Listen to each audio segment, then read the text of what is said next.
Steve jobs, ये नाम सुनते ही जाहिर है दिमाग में आईफोन और एप्पल ही आता है ना? लेकिन क्या उनकी सबसे बड़ी विरासत सच में टेक्नोलॉजी थी या फिर उनके विचार? आज हम उनके एक बहुत ही मशहूर भाषण की 3 कहानियों में उतरेंगे। वो कहानियां जिन्होंने सच कहूं तो लाखों लोगों की जिंदगी को एक नई दिशा दी। तो चलिए शुरू करते हैं। देखा, कोई भारी भरकम बड़ी बड़ी बातें नहीं, बस 3 कहानियां। और यही सादगी, यही सिंप्लिसिटी स्टीव जॉब्स की सबसे बड़ी ताकत थी, जो उनके मैसेज को और भी ज्यादा पावरफुल बना देती है। तो पहली कहानी इस बारे में है कि कैसे जिंदगी में जो कुछ भी बेतरतीब सा लगता है वो भी एक दिन जुड़कर कोई मतलब बना सकता है। उन्होंने इसे नाम दिया डॉट्स कनेक्ट करना। जरा सोचिए, कहानी उनके पैदा होने से भी पहले शुरू हो गई थी। उनकी असली मां चाहती थी कि वो उन्हें ऐसे परिवार को दें जो उन्हें कॉलेज भेज सके, और आखिरकार एक साधारण वर्किंग क्लास कपल ने यह वादा किया, और तब जाकर स्टीव को उनका परिवार मिला। और यहां देखिए, जिंदगी ने कैसा मोड़ लिया। पहले तो कॉलेज छोड़ दिया, फिर कैंपस में ही जमीन पे सोते रहे, और फिर अचानक बस शौक के लिए एक कैलीग्राफी की क्लास में चले गए। उस वक्त ये सब कुछ बड़ा ही अजीब और बिना मतलब का लग रहा होगा, है ना? जॉब्स को भी कोई अंदाजा नहीं था कि ये डॉट्स उन्हें कहां ले जा रहे हैं। और जानते हैं, वही कैलीग्राफी क्लास, उसने सब कुछ बदल दिया। 10 साल बाद इसी कला ने मैक कंप्यूटर को उसकी वो खूबसूरत हैंडराइटिंग दी। मतलब एक बेकार सा लगने वाला शौक टेक्नोलॉजी की दुनिया में क्रांति ले आया। कमाल है। तो पहली कहानी का सबक यह है कि हमें बस भरोसा रखना होगा।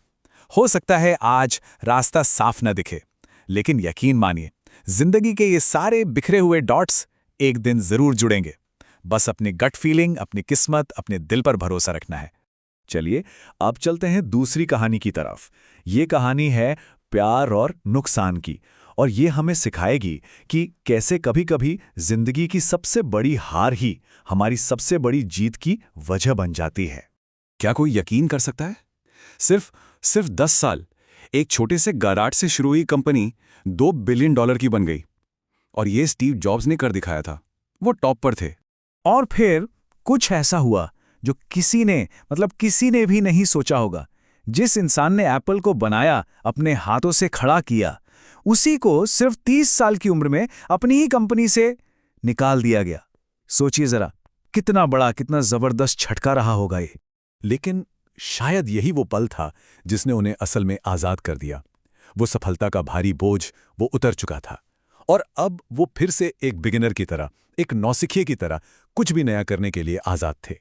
और वो अगले 5 साल वो उनकी जिंदगी के सबसे क्रिएटिव साल साबित हुए।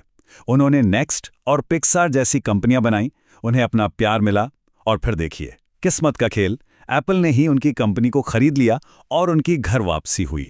तो दूसरा सबक यह है कि अपने काम से प्यार करो।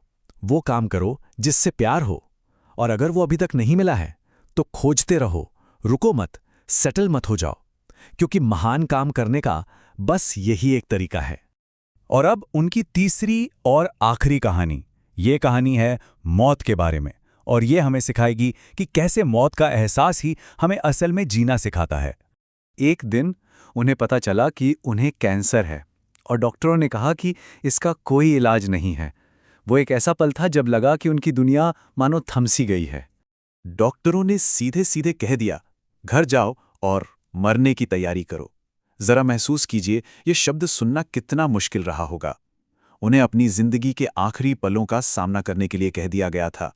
लेकिन किस्मत को कुछ और ही मंजूर था। पता चला कि उनका कैंसर ठीक हो सकता था, और इस अनुभव ने मौत के बारे में उनका नजरिया ही बदल कर रख दिया। उन्होंने महसूस किया कि मौत जिंदगी का अंत नहीं, बल्कि जिंदगी का सबसे बड़ा आविष्कार है। ये पुराने को हटाकर नए के लिए जगह बनाती है।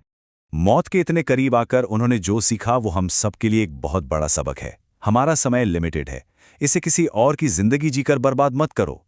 दूसरों की राय के शोर में अपनी अंदर की आवाज को मत डूबने दो, अपने दिल की सुनो। और अब उनके भाषण का वो आखिरी संदेश जो आज पूरी दुनिया के लिए एक मंत्र बन चुका है। स्टे हंग्री, स्टे फूलिश, यानी भूखे रहो, मूर्ख रहो। इसका मतलब क्या है? मतलब है कि हमेशा कुछ नया करने, कुछ नया सीखने की भूख रखो, और कभी ये मत सोचो कि तुम सब कुछ जानते हो। हमेशा एक बिगिनर की तरह सीखने को तैयार रहो। एम्बिशन और ह्यूमिलिटी का क्या कमाल का बैलेंस। और यही थी उनकी हम सब के लिए आखिरी सलाह, एक तरह की वसीयत। भूखे रहो, मूर्ख रहो।